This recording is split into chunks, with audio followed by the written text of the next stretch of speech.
Hello नमस्ते आदाब, मैं हूं सोनाली और आप देख रहे हैं मैटनी शो। मैटनी शो में हमारे आज के सेगमेंट का नाम है कहाँ गए ये लोग। इसमें हम बात करते हैं उन भूले बिसरे लोगों की जो एक समय में स्टार हुआ करते थे। आज के इस एपिसोड में हम बात करेंगे बलमा, आई मिलन की रात और गीत जैसी फिल्मों में काम कर चुके एक्टर अविनाश वाधवा की। देखिए, 90 के दशक में अविनाश सबसे तेजी से उभरते हुए सितारे के तौर पर देखे जा रहे थे। वो अच्छे दिखते थे, उनकी एक ऑडियंस बन रही थी जिसकी वजह से उनकी फिल्में बॉक्स ऑफिस पर परफॉर्म कर रही थी। मगर अचानक वो फिल्मों से गायब हो गए। ऐसा क्या हुआ कि अविनाश ने फूल और कांटे समेत कई बड़ी फिल्में रिजेक्ट कर दी? वो आजकल कहाँ हैं, क्या कर रहे हैं? आज हम अविनाश वाधवा की इसी जर्नी को जानने समझने की कोशिश करेंगे।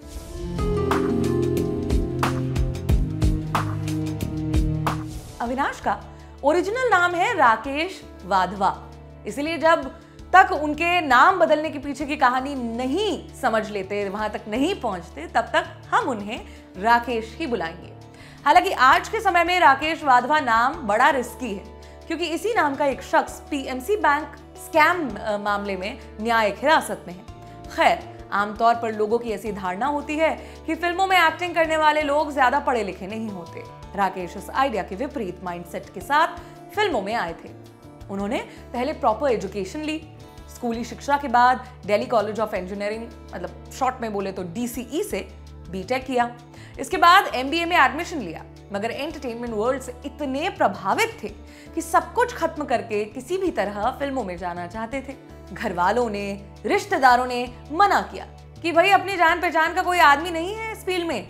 लोगों ने यह भी बताया कि ये बहुत मुश्किल और अनस्टेबल पेशा है, पढ़ाई लिखाई अच्छे से कर ली है, अब नौकरी करो। मगर राकेश को फिल्मों में ही जाना था। MBA खत्म करने के बाद राकेश ने फिल्मों में जाने वाले प्लान को अमल में लाना शुरू कर दिया। पर्सनालिटी और लुक्स वगैरह अच्छे थे, मगर अपने हिस्से का संघर्ष सबको करना पड़ता है। इस इंडस्ट्री में राकेश को कोई जानने या गाइड करने वाला नहीं था। ऐसे में राकेश ने अपना एक फोटो शूट करवाया। उन तस्वीरों को एक कैसेट में डाला और प्रोड्यूसर्स के ऑफिस जाकर वो कैसेट्स देने लगे। बोला, छोटा बड़ा जैसा भी रोल हो करेंगे। उन दिनों अक्षय कुमार भी स्ट्रगल कर रहे थे। अक्षय और राकेश दोनों ही लोखंडवाला में रहते थे और एक साथ डांस की ट्रेनिंग लेते थे। दोनों की अच्छी दोस्ती थी। खैर, दफ्तर फोटो बांटने वाली प्रक्रिया के तहत उन्हें 1986 में आई फिल्म प्यार हो गया में काम मिला, मगर ये फिल्म आई गई हो गई। राकेश के करियर को कुछ फायदा नहीं हुआ। इसके बाद उन्हें टी रामाराव की धर्मेंद्र और जितेंद्र स्टारर फिल्म इंसाफ की पुकार में कास्ट किया गया। ये बड़े स्टार्स के साथ भारी भरकम बजट पर बनी फिल्म थी। इस फिल्म के बाद लोगों ने राकेश को पहचानना शुरू कर दिया। साथ ही उन्हें इस फिल्म के बाद ठीक ठाक काम भी ऑफर होने लगे।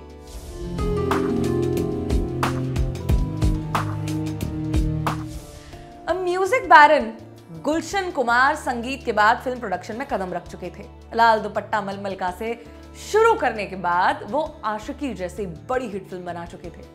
उन्होंने अपनी अगली फिल्म आई मिलन की रात में राकेश वाधवा और शाहीन बानो को कास्ट किया। शाहीन सायरा बानो की भतीजी थी। आजकल उनकी बिटिया सायशा फिल्मों में काम कर रही हैं। बहरहाल, जब ये फिल्म बननी शुरू हुई तब लोगों को लगा कि राकेश बड़ा कॉमन नाम है, हर दूसरे आदमी का नाम यही तो होता है। इसलिए तय हुआ कि राकेश का नाम बदला जाएगा। उन दिनों में तमाम एक्टर्स नाम बदलकर काम करते थे। दिलीप कुमार से लेकर जितेंद्र और नए आए अक्षय कुमार तक नाम पर चर्चा शुरू हुई। सबको एक यूनिक और मॉडर्न नाम चाहिए था। अविनाश नाम पर सबके सब लोग सहमत हो गए, क्योंकि ये नए जमाने के हीरो टाइप का साउंड कर रहा था। तो ऐसे राकेश वाधवा बन गए अविनाश। 1991 में के पप्पू डायरेक्टेड ये फिल्म रिलीज हुई। टिकट खिड़की पर तो मतलब एवरेज ग्रॉसर रही, मगर फिल्म के म्यूजिक ने बाजा फाड़ दिया। आनंद मिलन के कॉम्पोजिशन वाले इस एल्बम के अधिकतर गाने अनुराधा पौडवाल और मोहम्मद अजीज की जोड़ी ने गाए थे। मत रो मेरे दिल और इश्क दा रोग लगा जैसे गाने चार्ट बस्टर रहे और ओवरऑल एल्बम हिट साबित हुआ। इस फिल्म के म्यूजिक ने अविनाश वाधवा को स्टारडम का पहला स्वाद दिया। अविनाश को अब बड़ी फिल्मों में काम मिलने लगा।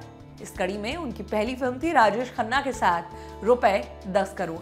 हालांकि तब तक राजेश खन्ना का स्टारडम ढलान पर था, बावजूद इसके फिल्म हिट रही। इसके बाद अविनाश को महेश भट्ट ने अपनी फिल्म जुनून में राहुल रॉय और पूजा भट्ट के साथ कास्ट किया। इस फिल्म में पैसे भी कमाए और क्रिटिक्स को यह खूब पसंद आई। आगे अविनाश दिव्या भारती के साथ गीत और आयशा जुल्का के साथ बलमा जैसे म्यूजिकली ब्लॉकबस्टर फिल्मों में नजर आए।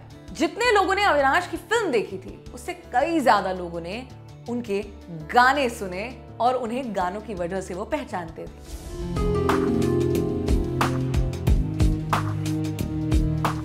बलमा के बाद अविनाश लॉरेंस डिसूजा की अगली फिल्म पापी गुड़िया में भी नजर आए, मगर ये फिल्म वो सफलता दोहरा नहीं पाई।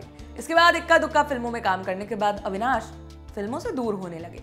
उन्होंने छाया नाम की एक लड़की से शादी कर ली, मगर इस शादी में सब कुछ सही नहीं जा रहा था। इन चीजों ने अविनाश को परेशान कर दिया और वो इतने परेशान हो गए कि फिल्मों, फैमिली सब कुछ छोड़कर गायब हो गए। कुछ समय विदेशों में भी रहे। अब इस दौरान उन्हें इंडस्ट्री के लोगों ने समझाया कि उनका पर्सनल दिक्कतों की वजह से प्रोफेशनल करियर को दांव पर लगाना प्रैक्टिकल फैसला नहीं है, क्योंकि इस शादी से बाहर आने के बाद सब कुछ ठीक हो जाएगा। मगर अविनाश ने किसी की नहीं सुनी। वो अपने करियर के पीक पर फिल्मों से दूर हो गए। इस पीरियड में उन्हें कई प्रोड्यूसर्स ने अपनी फिल्म ऑफर की, मगर उन्होंने वो फिल्में नहीं की। बीतते समय के साथ प्रोड्यूसर्स के फोन आने बंद हो गए। जब अविनाश ने फिल्मों में वापसी का मन बनाया, तब तक इंडस्ट्री आगे बढ़ चुकी थी। कई नए एक्टर्स आ चुके थे। अविनाश को अब हिंदी फिल्मों में काम नहीं मिल पा रहा था। ऐसे में उन्होंने रीजनल फिल्मों का रास्ता पकड़ा। शुरुआत हुई गुजराती फिल्म मोती घरनी लाज से। अविनाश को गुजराती नहीं आती थी, मगर और कोई रास्ता भी नहीं था। काम करना ही था, पैसे बनाने थे, परिवार चलाना था। वो अपने एक इंटरव्यू में बताते हैं कि सीन शूट होने से पहले वो सारे डायलॉग्स रट लेते और कैमरा के सामने जाकर तोते की तरह बस बोल देते। इसके बाद उन्होंने कुछ पंजाबी, बांग्ला और भोजपुरी फिल्मों में भी काम किया, मगर उन्हें वापस जनता की नजर में लेकर आए टीवी शोज।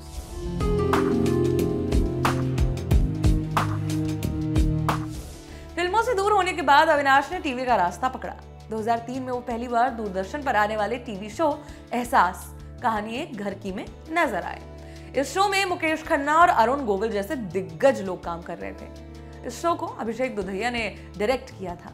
उन्हीं अभिषेक ने Ajay Devgn starrer Bhuj the pride of India direct की है, जो अगले हफ्ते रिलीज हो रही है। इसके बाद अविनाश डिटेक्टिव कर नाम के इन्वेस्टिगेटिव शो में कुछ समय के लिए नजर आए, मगर उन्हें टीवी वाली जनता ने स्वीकार किया सपना बाबुल का विदाई के बाद। इस शो में पारुल चौहान और सारा खान ने लीड रोल्स किए थे।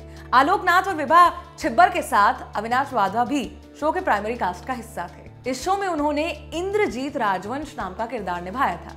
इसके बाद उन्हें इंडियन टीवी के सबसे चर्चित शो बालिका वधू का हिस्सा बनने का मौका मिला।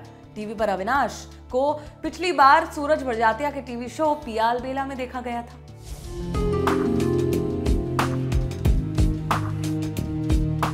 अविनाश वाधवा ने फिल्मों और टीवी के बाद डिजिटल स्पेस में भी काम किया। वो ZEE5 की मुंबई अटैक्स पर आधारित web series state of siege 2611 में काम कर चुके हैं। आने वाले दिनों में उनकी दूसरी सीरीज रिस्क नामा 2 रिलीज होने वाली है, मगर फिल्मों में अपने करियर से अविनाश हमेशा असंतुष्ट रहे। हालांकि इसमें वो अपनी खुद की गलती भी मानते हैं। उन्होंने अपने एक इंटरव्यू में कहा था, अपनी बेवकूफियों और गलतियों की वजह से मैंने जीवन में कई खूबसूरत लम्हे खो दिए, खासकर करियर में। ऐसे कई मौके रहे जब लोगों ने मुझे कहा कि प्रैक्टिकली सोचो, मगर मैं सिर्फ अपने पारिवारिक और पर्सनल दिक्कतों में ही फंसा रहा। इससे मेरे करियर को बहुत नुकसान पहुंचा। मैंने खुद को बाहरी दुनिया से अलग कर लिया था। जब मैं पीछे मुड़कर देखता हूं तो मुझे अपने इस किए पर अफसोस होता है। अविनाश ने पहली शादी से निकलने के बाद 2003 में नताशा नाम की लड़की से शादी की। इस शादी में उन्हें 2011 में सम्राट नाम का बेटा पैदा हुआ। अविनाश फिलहाल अपनी पत्नी और बेटे के साथ मुंबई में रहते हैं। मैटनी शो के आज के एपिसोड में आपके लिए इतना ही। कल नए एपिसोड के साथ फिर मुलाकात होगी। तब तक के लिए बने रहिए हमारे साथ और देखते रहिए दी ललन टॉप। शुक्रिया।